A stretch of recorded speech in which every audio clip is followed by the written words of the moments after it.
Bismillahirrahmanirrahim, second year biology, chapter number 15. Today we are discussing about thermoregulation. जैसे कि हम पहले डिस्कस कर चुके हैं कि थर्मोरेगुलेशन किसे कहते हैं. The maintenance of internal body temperature with external environment is known as thermoregulation. अब वो टेम्परेचर जो है वो एक ख़ास नैरो रेंज के अंदर मेंटेन करना होता है, उसको हम थर्मोरेगुलेशन कह रहे हैं. फिगर में आपको एक पर्सन दिखाई दे रहा है और इसके ऊपर डिफरेंट तरह से एक्सटर्नल एनवायरनमेंट जो है वो अफेक्ट हो रहा है. लाइक इंफ्रारेड रेडिएशंस को देख लें अगर हम, तो इसके अलावा सोलर लाइट को देख लें, एयर, ये सारी की सारी चीज़ें जो है वो इसके ऊपर जो है वो क्या कर रही हैं, अफेक्ट कर रही हैं. और इसकी नतीजे में आपकी बॉडी क्या करती है, डिफरेंट तरह से रिस्पॉन्ड करती है. लाइक नीचे उन्होंने दिखाया हुआ है वेज़ोडाइलेशन. वेज़ोडाइलेशन में क्या होता है, ब्लड वेसल्स डायलेट हो जाती हैं और ब्लड ज़्यादा फ्लो करता है, जिससे बॉडी की हीट जो है वो इन्वायरमेंट में ज़्यादा डिसिपेट होती है. इसी तरह और बहुत सारे मैकेनिज़्म है जिसको हम आगे जाके डिस्कस करेंगे. तो thermoregulation of plant in low temperature. सबसे पहले हम प्लांट के बारे में पढ़ेंगे. प्लांट में हमने दोनों टेम्परेचर के बारे में पढ़ना है, low temperature as well as high temperature. तो लो टेम्परेचर में क्या इफ़ेक्ट होता है प्लांट को. In low temperature the fluidity of the cell membrane is altered because liquid of the membrane become locked into crystalline structure which affect the transport of the solute. ठंड के अंदर plant की body के sales में जो fluid move कर रहा होता है, फ्लूइडिटी होती है वो रुक जाती है, बिकॉज उसमें जो फ्लूइड होता है वो जम जाता है, जम के क्रिस्टल्स की फॉर्म में बन जाता है. अब वो मूव नहीं कर पाता एक जगह से दूसरी जगह. तो अगर ट्रांसपोर्ट नहीं होगा सल्यूट का या किसी भी मटेरियल की ट्रांसपोर्ट नहीं होगी तो अगले सेल्स की डेथ होना शुरू हो जाएगी. जहाँ तक उसकी ट्रांसपोर्ट नहीं जा रही वहाँ तक उसकी उन सेल्स की डेथ होना शुरू हो जाएगी. And the structure of the membrane protein is also affected. अब उसकी जो प्रोटीन्स की जो, क्योंकि हमने पढ़ा मेम्ब्रेन जो है वो किससे मिलके बनती है, cell membrane lipids bilayer in which proteins are embedded. तो हम कह सकते हैं लिपोप्रोटीन मेजरली प्रेजेंट होती है, तो इससे उसकी मेम्ब्रेन भी इफेक्ट होती है. अब freezing temperature cause ice crystals formation which perforate membrane and organelles so cell killed. अब वो जो क्रिस्टल्स बन चुकी हैं वो क्या करेंगे, वो सेल की मेम्ब्रेन को डैमेज करना शुरू कर देंगे और सेल के अंदर धंसना शुरू हो जाएंगे, जिससे सेल की मेम्ब्रेन ख़त्म हो जाएगी और सेल किल्ड होना शुरू हो जाएंगे. ये आपको एक फिगर दिखाई दे रही है बेटा. एक प्लांट है जो कि very low temperature which is 0 degree centigrade, इस पर वो सर्वाइव कर रहा है. लेकिन इसमें क्या है कि ये पूरा का पूरा प्लांट जो है वो जम चुका है. और अगर इन प्लांट के जो सेल्स हैं अगर उसको हम देख लें थोड़ा सा मैग्नीफाई करके, तो ये प्लांट के सेल्स हैं और इनके दरमियान में इनकी सेल वाल भी फट चुकी है और सेल मेम्ब्रेन भी फट चुकी है और आइस क्रिस्टल जो है वो सेल के अंदर जा चुके हैं, जिससे सेल्स की किलिंग हो रही है. तो ये था इसका इफ़ेक्ट कि लो टेम्परेचर पे प्लांट की बॉडी में क्या रिस्पॉन्स हो रहा होता है. अब प्लांट किस तरह अडेप्ट हो गए हुए हैं उस इन्वायरमेंट में ज़िंदा रहने के लिए. अब आपके माइंड में क्वेश्चन आएगा कि कुछ ऐसे प्लांट भी होते हैं जो बर्फ़ में भी लगे हुए होते हैं और पत्ते जो है वो झड़ते नहीं हैं, तो उनमें ऐसी कौन सी अडेप्टेशन होती है वो आज हम डिस्कस करेंगे. Plant respond to the cold stress by increasing proportion of unsaturated fatty acid which help membrane to maintain structure at low temperature by preventing crystal formation. अब यहाँ पे वो क्या कह रहा है कि प्लांट की बॉडी के अंदर जो फ्लूइड था उसमें अनसैचुरेटेड फैटी एसिड्स को इंट्रोड्यूस जो है वो कर लिया जाता है, उसको उसके प्रोपोर्शन को इंक्रीज़ कर लिया जाता है. अब जिसमें अनसैचुरेशन में हम कहते हैं कि ऐसे फैटी एसिड जिसमें कम से कम एक डबल बॉन्ड हो उसको हम अनसैचुरेटेड फैटी एसिड्स कहते हैं, और ये रूम टेम्परेचर पे लिक्विड फॉर्म में होते हैं, तो ये जमता नहीं है. तो प्लांट की बॉडी में ये अडेप्टेशन आ गई है कि वो अपनी बॉडी के अंदर क्या कर लेते हैं, वो अनसैचुरेटेड फैटी एसिड्स के प्रोपोर्शन को बढ़ा लेते हैं, जिससे वो जमता नहीं है. आप ऑयल को फ्रिज में रख दें तो वो जमेगा नहीं. ठीक है, क्यों नहीं जमेगा, बिकॉज उसमें अनसैचुरेटेड फैटी एसिड्स हैं. Now this adaptation requires time. Because of this reason rapid chilling of plant is more stressful than gradual drop in the air temperature. तो वो कहता है इसको ये फ़ौरन ही नहीं हो जाता, बल्कि प्लांट को काफ़ी अरसा जो है वो अडेप्टेशन में लग जाता है. The plant native to the cold region such as oaks, maples, rose and other plant have adapted to bring change in the solute composition of the cell which cause cytosol to the super cool without ice formation. अब ऐसे plant जो शुरू से ही ऐसे environment में रह रहे हैं जहाँ पे टेम्परेचर बहुत ज़्यादा लो होता है, लाइक अगर ऊपर एग्जांपल दे दी है उसने मैपल्स, ऑक, रोजेज़ वगैरह, अब ये वहाँ पे रहते हैं जहाँ पे बहुत ज़्यादा लो टेम्परेचर है। तो इनमें अडेप्टेशन क्या है कि इनका जो साइटोसोल है which is the soluble part of cytoplasm, जहाँ पे ग्लाइकोलाइसिस का अमल हो रहा होता है, वो ठंडा हो जाता है बजाय इसके कि वो क्रिस्टल्स की फॉर्म में आए, आइस क्रिस्टल्स की फॉर्म में आए। इनमें ये अडेप्टेशन आ गया है which cause cytosol to super cool without ice formation although the ice crystals may form in the cell. Cell के अंदर बन रही है लेकिन साइटोसोल जो है वो क्या होता है, ठंडा हो जाता है, उसमें क्रिस्टल्स नहीं बनती, तो फ्लूइडिटी जो है वो मेंटेन रहती है। उसके बाद हाई टेम्परेचर में क्या होता है, high temperature denature the enzyme. आपको पता है बॉडी में, चाहे वो प्लांट की बॉडी है चाहे वो एनिमल की बॉडी है, उसमें जो एंजाइम्स वर्क करते हैं वो ख़ास टेम्परेचर पे वर्क कर रहे हैं which is optimum temperature.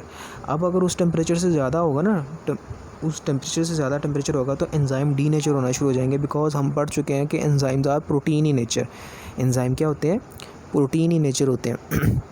Therefore it harms और किल दी प्लांट। तो ये प्लांट को क्या करते हैं, किल भी करते हैं। And plant use evaporative cooling to manage with high temperature. अब प्लांट क्या करते हैं, प्लांट पानी को ज़्यादा से ज़्यादा ट्रांसपायर करते हैं।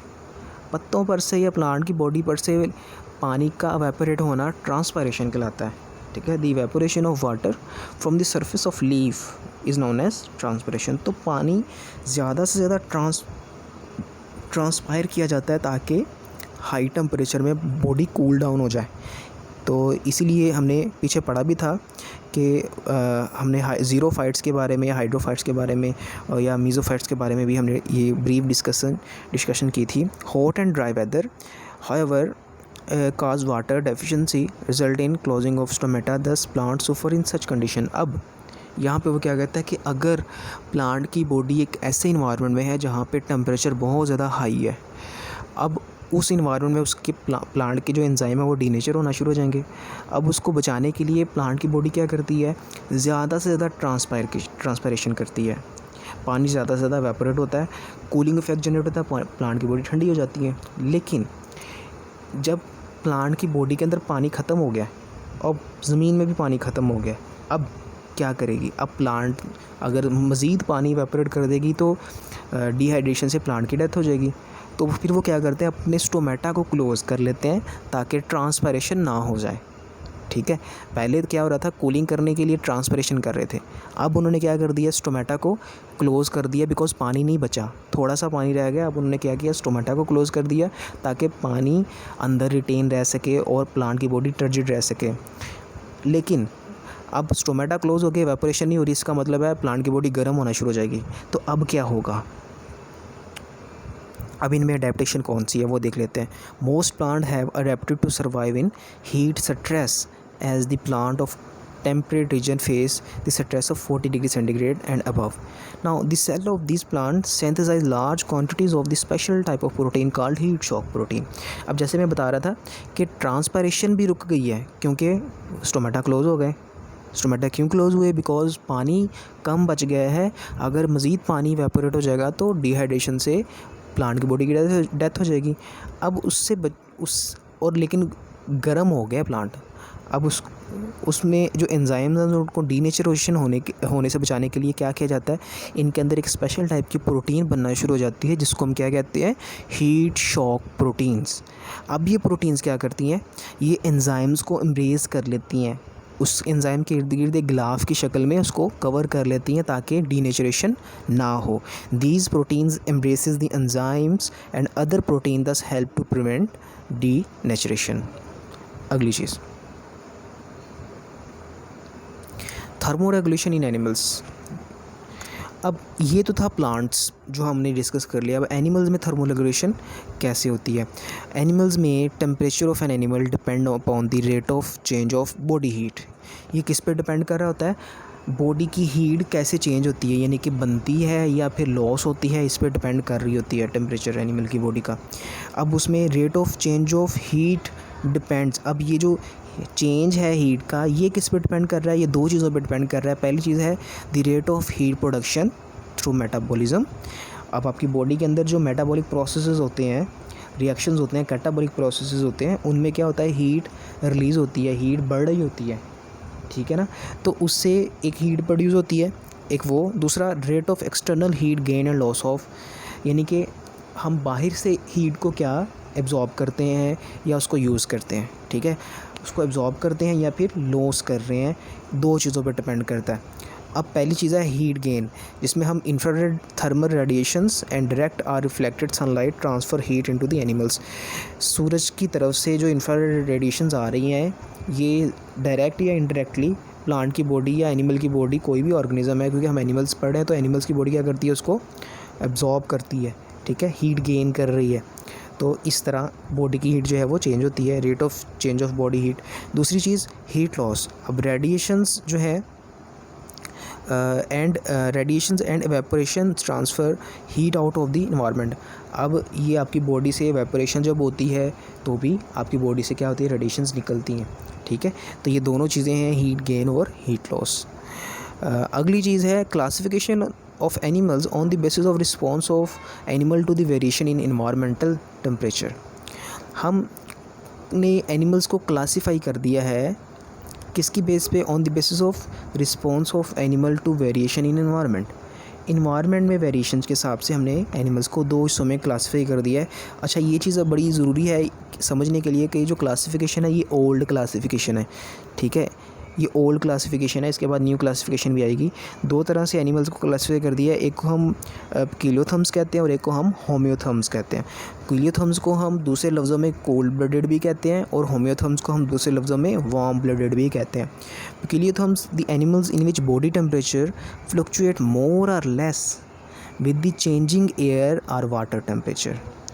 इसमें वो क्या कहता है कि एनिमल्स की बॉडी का जो टेम्परेचर है वो फ्लक्चुएट करता है, कम या ज़्यादा फ्लक्चुएशन होती रहती है इन्वायरमेंट के हिसाब से, ठीक है। जैसे जैसे इन्वायरमेंट चेंज होता है बॉडी का टेम्परेचर भी चेंज होता जाता है। इसमें एग्जांपल क्या क्या आ जाती हैं, all invertebrates, amphibians and reptiles. अगली चीज़ होम्योथम्स, इसको हम वार्म ब्लडेड भी कहते हैं। The animals in which body temperature is maintained in changing air or water temperature, यानी कि बाहर एयर का टेम्परेचर या वाटर का टेम्परेचर चेंज हो भी रहा है ना, तो लेकिन उसकी बॉडी का टेम्परेचर चेंज नहीं होगा, वो वही रहता है, ठीक है। तो इसको हम क्या कहते हैं, वो चेंज नहीं कर पाते, उसको हम क्या कहते हैं, होम्योथम्स। इसमें बर्ड्स आ जाते हैं और मैमल्स आ जाते हैं। ये ओल्ड क्लासिफिकेशन थी। अब इस पे ऑब्जेक्शन क्या क्या हुए वो देख लेते हैं। Objection on old classification. Deep sea fishes maintain their body temperature due to the constant natural surrounding. अब जो ऐसी फिशेस जो डीप सी में पाई जाती हैं वो क्या करती हैं, वो अपनी बॉडी का टेम्परेचर जो है वो क्या कर लेती हैं, मेंटेन कर लेती हैं, ठीक है।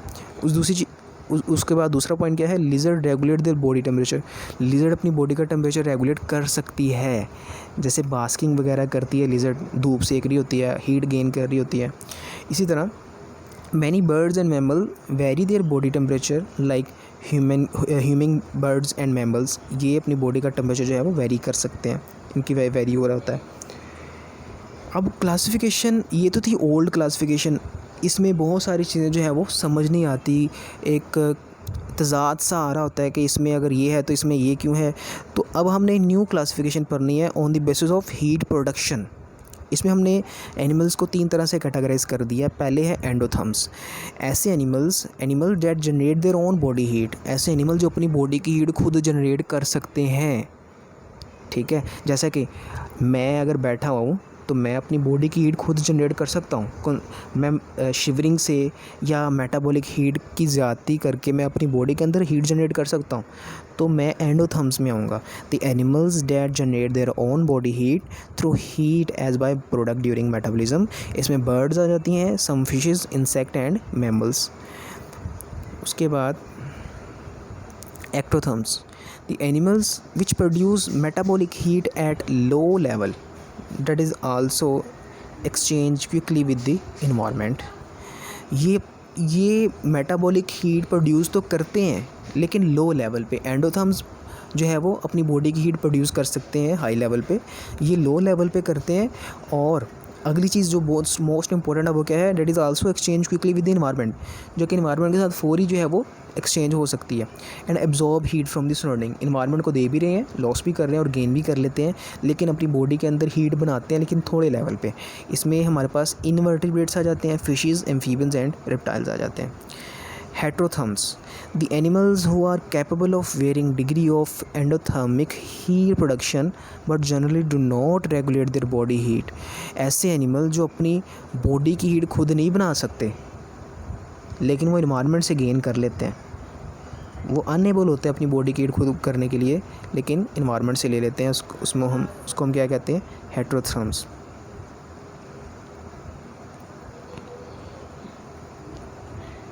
उसके बाद इसमें ये कहा जाता है कि इन्वायरमेंट का टेम्परेचर अगर चेंज हो जाता है, ठीक है, अगर 20 डिग्री सेंटीग्रेड है, 20 से 40 हो जाता है, तो ये जो एनिमल्स हैं ये रेगुलेट नहीं कर पाते, ठीक है।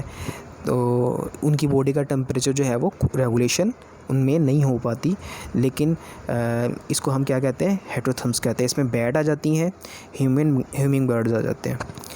इसके अलावा regulation of heat exchange between the animals and environment.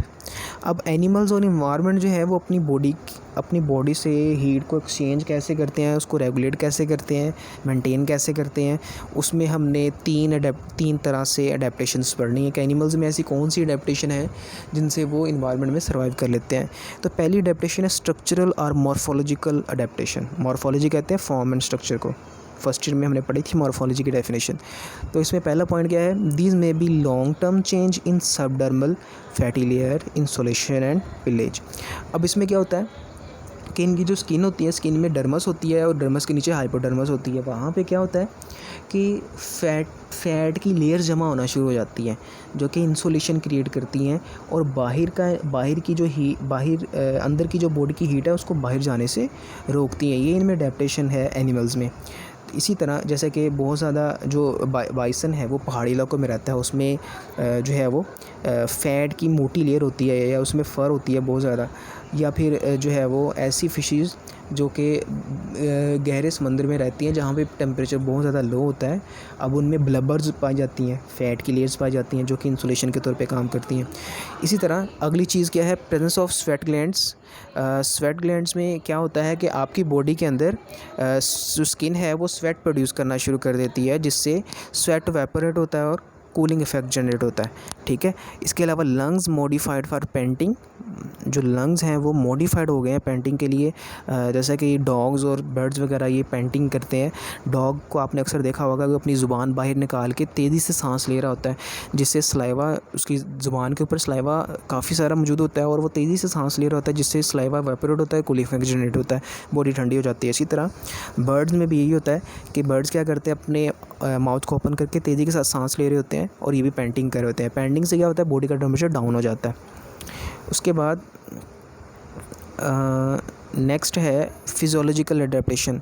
The regulation of blood flow to the skin, specially greater blood in hot to dissipate heat by vasodilation and lower in cool to save heat loss by vasoconstriction. अब इसमें क्या कह रहा है? आपकी body में कुछ ऐसी फिजियोलॉजिकल अडेप्टेशन आ जाती हैं, फंक्शंस के हिसाब से ऐसी अडेप्टेशन आ जाती हैं कि आपकी बॉडी में हीट जो है वो रेगुलेट होती है। जैसे आपकी ब्लड वेसल्स हैं, इसमें उन्होंने दो चीज़ों को मेंशन किया है, एक वैसो डायलेशन और एक वैसो कंस्ट्रिक्शन। वैसो डायलेशन कहते हैं ब्लड वेसल्स का डायलेट हो जाना, फैल जाना। अब वैसो कंस्ट्रिक्शन कैसे कहते हैं? ब्लड वेसल्स का कंस्ट्रिक्ट हो जाना, सिकुड़ जाना। एक ऐसी जगह जिसमें डायलेशन ज़्यादा है, जिसका एरिया ज़्यादा है, उसमें से ब्लड ज़्यादा फ़्लो करेगा, या ऐसी जगह जहाँ से जिसका एरिया जो है वो कम है वहाँ से ब्लड फ़्लो करेगा? ऑब्वियसली जिसका एरिया ज़्यादा होगा, स्पेस ज़्यादा होगी, वहाँ से ज़्यादा ब्लड फ़्लो करेगा। तो गर्मियों में या समर में क्या होता है, या हीट में या हॉट सीज़न में क्या होता है, आपकी बॉडी में जो ब्लड वेसल्स हैं वो डायलेट हो जाती हैं। डायलेशन से ज़्यादा ब्लड फ़्लो करता है। जितना ज़्यादा ब्लड फ़्लो करता है उतना ब्लड से जो हीट है वो इन्वायरमेंट में डिसिपेट होती है। और सर्दियों में क्या होता है कि ब्लड वेसल जो है वो कंस्ट्रिक्ट हो जाती हैं, और या फिर कोल्ड सीज़न में क्या होता है, ब्लड वेसल्स कंस्ट्रिक्ट हो जाती हैं, सिकुड़ जाती हैं और उनमें ब्लड उतना कम फ़्लो करता है। जितना कम फ़्लो करता है उतनी हीट कम डिसिपेट होती है, ठीक है। तो ये तीनों फिगर्स दिखाई गई हैं। एक नॉर्मल है, उसके बाद वैसो डायलेशन है जिसमें ब्लड वेसल डायलेट कर गई हैं और ज़्यादा से ज़्यादा ब्लड फ़्लो कर रहा है, और तीसरी जो है वो वैसो कंस्ट्रिक्शन है जिसमें ब्लड कम फ़्लो कर रहा है और जिसमें एरिया कम हो गया। इसी तरह आपने गर्मियों में देखा होगा कि आपकी जो वेन्स होती हैं वो स्किन की सरफेस के ऊपर आ जाती हैं। क्यों भला? क्योंकि आपकी बॉडी की हीट बहुत ज़्यादा है, तो इन्वायरमेंट में डिसिपेशन के लिए ब्लड जो है वो ज़्यादा फ्लो करता है और वेन जो है वो सरफेस के ऊपर आ जाती हैं, स्किन के ऊपर आ जाती हैं। अगला point, activation of certain muscles का प्लमेज फ्लफिंग। अब बर्ड्स में क्या होता है कि स्पेशलाइज टाइप ऑफ मसल्स होते हैं जिसके एक्टिवेट होने की वजह से जो उनके विंग्स हैं या जो फीदर्स हैं वो फ्लफिंग करना शुरू कर देते हैं, वो फैल जाते हैं और एक इंसुलेटिंग एरिया बना लेते हैं जिसके अंदर उनकी बॉडी की हीट ही अंदर ही रहती है, बाहर नहीं निकलती। ये आपको एक फिगर नज़र आ रही है, एक बर्ड है जिसने फ्लफिंग की हुई है। इसमें क्या है कि इसने अपने फीदर्स को फैला लिया है, ठीक है, और स्वेल कर लिया है। और इसमें इसका बेनिफिट क्या होगा कि इसकी बॉडी की हीट बाहर नहीं जाएगी, डिसिपेट नहीं होगी, बल्कि अंदर ही रहेगी, जिससे बॉडी टेम्परेचर जो है मेंटेन रहेगा। ये इनमें अडेप्टेशन आ गई है। उसके बाद तीसरा पॉइंट क्या है फिजियोलॉजिकल अडेप्टेशन में, the activation of sweat glands is done by evaporation. और बॉडी में स्वेट ग्लैंड मौजूद होते हैं जो कि एवेपोरेशन क्रिएट करते हैं, और एवेपोरेशन क्या करता है? कूलिंग इफेक्ट जनरेट करता है। ये हमने बड़ी डिटेल से प्रीवियस लेक्चर्स में पढ़ लिया हुआ है। एंड पे हमारे पास है बिहेवियरल अडेप्टेशन। इसमें moving of animals to an environment where heat exchange between these is minimal. ऐसी जगह पे जानदार चला जाता है जहाँ पे हीट एक्सचेंज करना उसको जो है वो ज़्यादा इजी हो जाए, या कम से कम हीट एक्सचेंज करनी पड़े और बॉडी का टेम्परेचर जो है वो रेगुलेट हो जाए। इसमें हमारे पास ग्राउंड स्क्विरल्स आ जाती हैं। ये क्या करती हैं? ये बुर्रोज बनाती हैं दिन के वक्त और उसी में रहती हैं, और बहुत ज़्यादा हॉट सीज़न में ये बुर्रों के अंदर ही रहती हैं और फिर वहीं पे गुजारा करती हैं। इसी तरह एक लिजर्ड जो है, लिजर्ड्स क्या करती हैं? बास्किंग करती हैं, धूप सेकती हैं, जिससे इनकी बॉडी की हीट जो है वो गेन होती है, इन्वायरमेंट से बॉडी हीट को ले रहे होते हैं। Animal are also control the amount of surface area available for heat exchange by adjusting their posture. अगला पॉइंट क्या कहता है कि एनिमल जो है अपनी बॉडी का पोस्चर जो है, या उसकी जो है बॉडी की जो हालत है वो चेंज करके अपनी बॉडी की हीट जो है वो मेंटेन कर लेते हैं। जैसे कि एनिमल्स में, मैमल्स में या इंसान में क्या होता है, सर्दियों में आप सुकड़ के बैठे हुए होते हो एक जगह पे, या अपने हाथ जो है अपने बाजू में दिए हुए होते हो, या पॉकेट में दे लेते हो, तो अपनी बॉडी का पोस्चर जो है वो चेंज कर लेते हो, जिससे आपकी बॉडी की हीट कम से कम इन्वायरमेंट में जाए और आपकी बॉडी के अंदर ही रहे। Thank you so much. कोई क्वेश्चन हो तो बेटा आप कमेंट बॉक्स में पूछ सकते हैं, ग्रुप में पूछ सकते हैं। अगर आपको लेक्चर आज का अच्छा लगा हो तो बेटा चैनल को सब्सक्राइब कर दें, लाइक कर दें, शेयर कर दें। Thank you so much. अल्लाह हाफ़िज़।